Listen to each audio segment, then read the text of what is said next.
दोस्तों हम इंडियंस सबसे ज़्यादा टैक्स पे करते हैं पेट्रोलियम प्रोडक्ट्स पर दुनिया भर में, और ये एक रियल फैक्ट है। और दोस्तों अगर हमारे देश में कोरोना वायरस जैसी पेंडेमिक आ भी जाए जिसके कारण ऑयल प्राइसेस जो हैं ग्लोबल लेवल पर काफ़ी कम हो जाते हैं, लेकिन फिर भी डोमेस्टिक मार्केट में हमारे यहाँ ऑयल प्राइसेस कम नहीं होता क्योंकि गवर्नमेंट उस पर हाई टैक्सेस इंपोज कर देती है।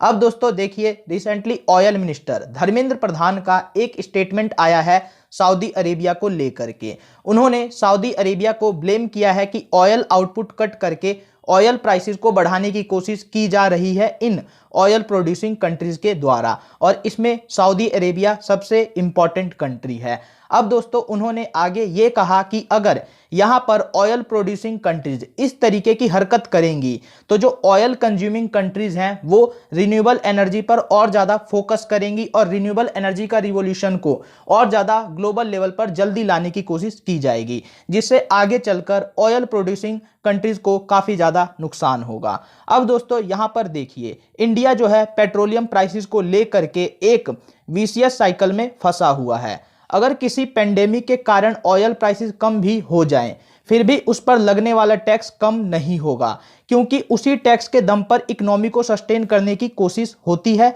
क्योंकि जब भी कोई पेंडेमिक आता है तो इकोनॉमिक एक्टिविटीज़ काफ़ी स्लो हो जाती है। दोबारा इकोनॉमिक एक्टिविटीज़ को प्रमोट करने के लिए जो हमें रिसोर्सेज चाहिए वो इन ऑयल प्राइसेस पर टैक्स लगाकर ही हमें मिलता है। अब दोस्तों यहाँ पर देखिए, अगर हाई पेट्रोल प्राइसेस रहें तो वो ग्लोबल मार्केट में अगर इतना ज़्यादा रहेगा तो हमारे लिए इकोनॉमिक डिजास्टर्स तो रहेगा ही।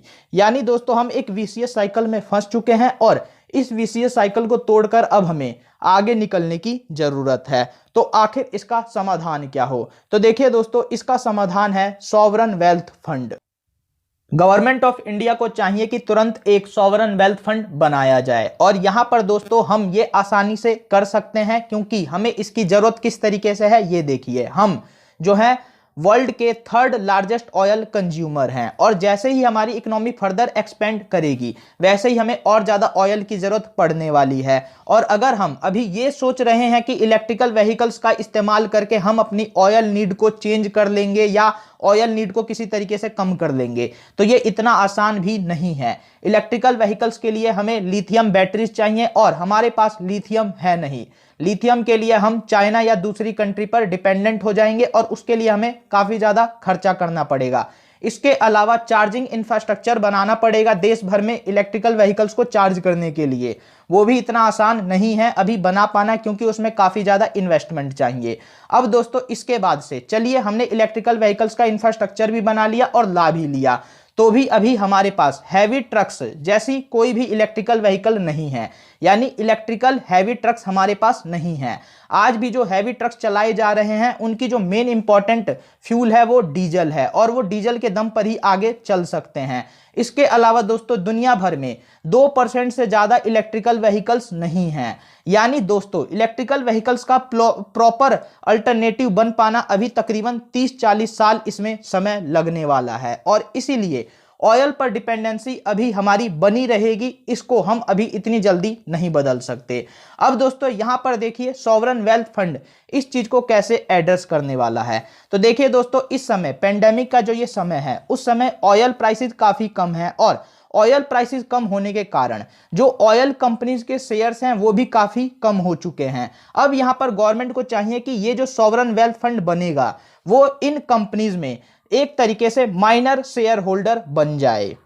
लेकिन दोस्तों यहाँ पर ध्यान रखने वाली बात यह है कि जो ये एक्चुअली में सॉवरन वेल्थ फंड जो शेयर्स खरीदेगा वो किन कंट्रीज की होनी चाहिए, इस पर बहुत ज़्यादा फोकस होना चाहिए। हमें यहाँ पर फोकस करना है stable western democracies like USA, Canada, Australia, Brazil.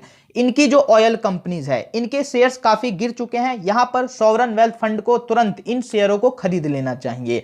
और यहाँ पर एक बात ध्यान रखने वाली है कि अब तक इंडिया ने जो इन्वेस्टमेंट की है, इंडिया की जो ऑयल कंपनीज है वो ज़्यादातर इन्वेस्ट करती हैं इमर्जिंग इकोनॉमीज में, जैसे कि रशिया, मोजाम्बिक, वेनेजुएला में। इन कंट्रीज की समस्या क्या है? तो यहाँ पर पॉलिटिकल और इकोनॉमिकल इनस्टेबिलिटी हमेशा बनी रहती है, और इसके कारण हमारा जो इन्वेस्टमेंट होता है वो रिस्क पर रहता है। अब दोस्तों यहाँ पर आप खुद ही देखिए कि जब इस तरीके की इन्वेस्टमेंट हम कर रहे हैं तो हमें उसका बेनिफिट मिलेगा कहां, और हमें उसका बेनिफिट मिला भी नहीं है। इसीलिए हमारा फोकस अब होना चाहिए सिर्फ और सिर्फ वेस्टर्न डेमोक्रेसीज पर, जहां पर स्टेबल गवर्नमेंट है, जहां पर इकोनॉमिक पॉलिसीज स्टेबल हैं, और वो हैं यूएसए, कनाडा, ऑस्ट्रेलिया, ब्राजील। अब दोस्तों यहां पर देखिए, मैं ये भी कह सकता था कि जो ये शेयर्स खरीदना चाहिए वो हमारी जो ऑयल कंपनीज हैं इंडिया की, वो खरीद ले, हमें अलग से सॉवरन वेल्थ फंड बनाने की जरूरत क्यों है? तो देखिए दोस्तों, इसके भी 3 कारण है। पहला कारण यह है कि money and oil are fusible. अब इसका क्या मतलब हुआ? तो देखिए दोस्तों, अगर ऑयल प्राइसेस हाई रहता है तो हमारी इकोनॉमी को नुकसान होगा बिल्कुल, लेकिन अगर हम ऑयल कंपनीज में एक माइनर शेयर होल्डर हैं तो हमें डिविडेंड मिलेगा शेयर के बदले, और उस डिविडेंड से जो हमने हाई ऑयल प्राइसेस पे किया होगा वो एक तरीके से काउंटर हो जाएगा, यानी यहां पर हम अपने लॉस को कम कर पाएंगे उस डिविडेंड से मिले पैसे के बदौलत, यानी यहां पर काफी अच्छी अपॉर्चुनिटी हमारे लिए रहेगी। और अगर ऑयल प्राइसेस कम रहता है तो उसका बेनिफिट तो हमें मिलेगा ही मिलेगा। लेकिन दोस्तों, लो प्राइसेस होना ऑयल का ये एक रेयर चांस है, ये साल भर में 2 महीना 3 महीना होता है, लेकिन मैक्सिमम टाइम जो रहता है वो ऑयल प्राइसेस हाई रहते हैं। इस बात को आपको ध्यान रखना होगा। अब दोस्तों देखिए, अगर सॉवरन वेल्थ फंड के थ्रू हम इन्वेस्टमेंट करेंगे तो लार्ज स्केल एक्विजिशन जो प्रॉब्लम है वो भी नहीं होगी। देखिए दोस्तों, लार्ज स्केल एक्विजिशन के कारण काफी ज्यादा टेंशन और डिस्ट्रस्ट क्रिएट होता है होस्ट कंट्री में। आप सपोज कीजिए चाइना अमेरिका की किसी ऑयल कंपनी के शेयर्स को खरीद ले रहा है, चाइना की कोई कंपनी, तो ये यूएसए में काफी बड़ी एक तरीके से हलबली क्रिएट कर देगा। वहां के लोग तुरंत गवर्नमेंट का काफी ज्यादा विरोध करेंगे और उस इन्वेस्टमेंट को होने नहीं देंगे, क्योंकि चाइना और यूएसए में इस समय काफी ज्यादा टेंशन और डिस्ट्रेस है। तो अब आप समझ सकते हैं कि अगर सॉवरन वेल्थ फंड इस चीज को करेगा तो ये एक रूटीनली इन्वेस्टमेंट माना जाएगा, इस पर उतना किसी का ध्यान जाता नहीं है। तो अब आप समझ सकते हैं कि ये किस तरीके से जो एटमॉस्फेयर क्रिएट हो सकता है डिस्ट्रस्ट का और टेंशन का, उसको भी ये कम कर देगा। इसके अलावा दोस्तों देखिए, अगर कोई ऑयल कंपनी किसी और कंट्री के ऑयल कंपनी में शेयर खरीदती है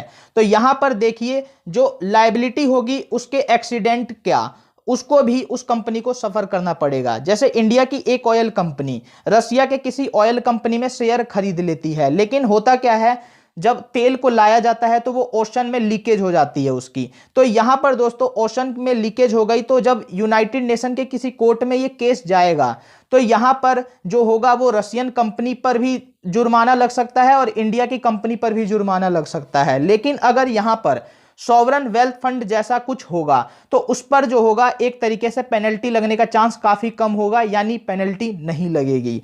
तो इससे भी हम बच सकते हैं। तो ये 3 इंपॉर्टेंट एडवांटेज हैं सॉवरन वेल्थ फंड के। अब दोस्तों आप ये कहेंगे कि सॉवरन वेल्थ फंड के लिए पैसा कहां से आए, तो देखिए दोस्तों, इस समय इंडिया के पास फॉरेक्स रिजर्व काफी ज्यादा है। हमारे पास $585 बिलियन से ऊपर का फॉरेक्स रिजर्व है। इसका कुछ इन्वेस्टमेंट हम कर सकते हैं इन शेयर्स को खरीदने के लिए और गवर्नमेंट को इसमें लॉन्ग टर्म में बेनिफिट ही मिलेगा।